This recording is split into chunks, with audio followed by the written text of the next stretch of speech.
వలయంలో కొట్టుమిట్టాడుతున్న వాళ్ళు, లక్షల్లో అప్పులు ఉన్నవాళ్ళు, లేదా తరచూ అప్పులవుతున్న వాళ్ళు ఎవరైనా సరే అమావాస్య రోజు నల్ల ఆవాలకు సంబంధించిన ఒక శక్తివంతమైన పరిహారం పాటిస్తే క్రమక్రమంగా మీ అప్పులన్నీ తీరిపోతాయని రహస్య తాంత్రిక పరిహార శాస్త్రంలో చెప్పడం జరిగింది.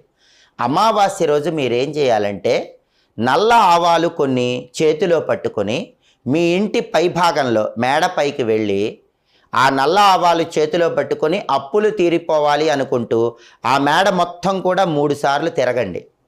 ఒకవేళ మేడ లేని వాళ్ళు ఎవరైనా ఉన్నట్లయితే అమావాస్య రోజు రాత్రిపూట 3 రోడ్ల కూడలి దగ్గరకు కానీ 4 రోడ్ల కూడలి దగ్గరకు కానీ వెళ్ళండి. ఆ కూడలి దగ్గర 3 సార్లు చుట్టూ తిరగండి. అలా తిరిగిన తర్వాత చేతిలో ఉన్నటువంటి నల్ల ఆవాలు ఒక్కొక్క దిక్కుకు విసిరేయాలి. అలా విసిరేస్తే క్రమక్రమంగా మీ అప్పులన్నీ తీరిపోతాయని రహస్య తాంత్రిక